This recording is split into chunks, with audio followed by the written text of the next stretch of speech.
আর এবার যে খবরের দিকে নজর রাখবো, শুভেন্দু অধিকারীকে ফোন অমিত শাহের। কোচবিহারে শুভেন্দুর কনভয় হামলার বিষয়ে খোঁজ নিলেন কেন্দ্রীয় স্বরাষ্ট্রমন্ত্রী। সে কারণেই রাজ্যের বিরোধী দলনেতা শুভেন্দু অধিকারীর কাছে ফোন আসে কেন্দ্রীয় স্বরাষ্ট্রমন্ত্রী। শুভেন্দু অধিকারীকে ফোন করলেন অমিত শাহ।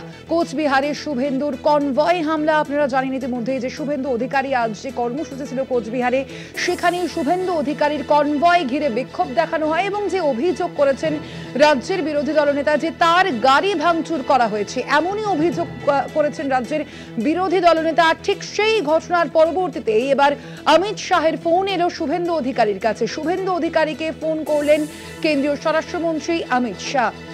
কোচবিহারে শুভেন্দুর কনভয় হামলা এবং ঠিক সেই হামলার ঘটনার পরেই সেই বিষয়ে খোঁজ নিলেন কেন্দ্রীয় স্বরাষ্ট্রমন্ত্রী অমিত শাহ।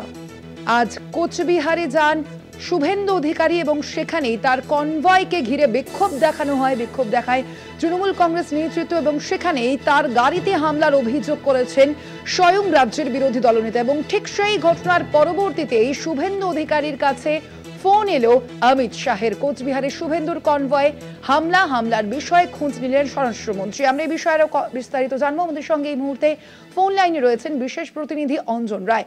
অঞ্জন দা, কি জানা যাচ্ছে? অমিত শাহ ঠিক কি বিষয়ে কথা বললেন শুভেন্দু অধিকারীর সঙ্গে? আজকের এই বিষয়ে কি জানতে চাইলেন তিনি? দেখো, আজকের এই ঘটনার পরিপ্রেক্ষিতে অমিত শাহ ফোন করেন শুভেন্দু অধিকারীকে।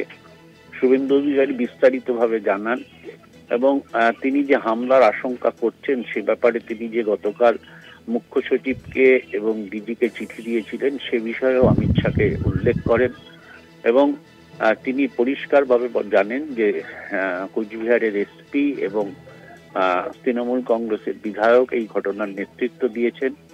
তাকে মেরে ফেলার চক্রান্ত ছিল আজকে, অল্পের জন্য তিনি বেঁচে গেছেন। বিস্তারিতভাবে তিনি সমস্তটা শোনেন এবং শুভেন্দুর নিরাপত্তায় যে কেন্দ্রীয় বাহিনী আছে সেই বাহিনীর প্রশংসাও করেন শুভেন্দু, যে তারা ছিলেন বলে আজকে তিনি জানে বেঁচে গেছেন।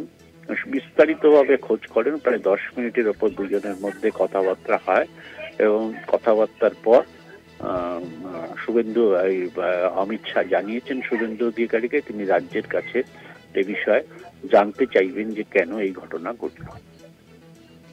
ধন্যবাদ তুমি অঞ্জন দা। আমরা কথা বলছিলাম, আমাদের সঙ্গে ফোন লাইনে ছিলেন বিশেষ প্রতিনিধি অঞ্জন রায়।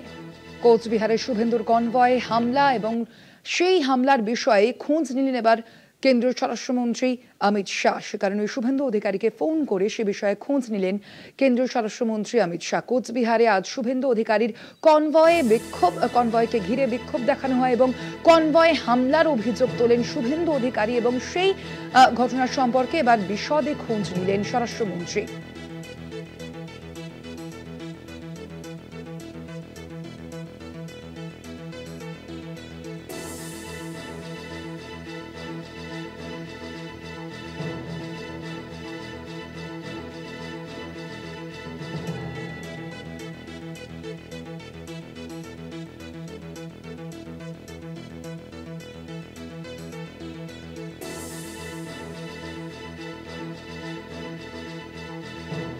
শুভেন্দু অধিকারীকে ফোন করলেন কেন্দ্রীয় স্বরাষ্ট্রমন্ত্রী অমিত শাহ। আজকের যে ঘটনা মূলত সেই বিষয়ে আজ বিশদে জানতে চেয়েছেন কেন্দ্রীয় স্বরাষ্ট্রমন্ত্রী রাজ্যের বিরোধী দলনেতার কাছে। আপনারা জানেন ইতিমধ্যেই কোচবিহারে তার আজকে কর্মসূচি ছিল এবং সেই সময় তার কনভয়কে ঘিরে বিক্ষোভ দেখান তৃণমূল কংগ্রেস নেতৃত্ব এবং সেখানেই তার গাড়িতে হামলার অভিযোগ তোলেন রাজ্যের বিরোধী দলনেতা এবং ঠিক সেই সম্পর্কেই হামলার বিষয়ে বিশদে খোঁজ নিতেই আজ শুভেন্দু অধিকারীকে ফোন করেছিলেন কেন্দ্রীয় স্বরাষ্ট্রমন্ত্রী অমিত শাহ।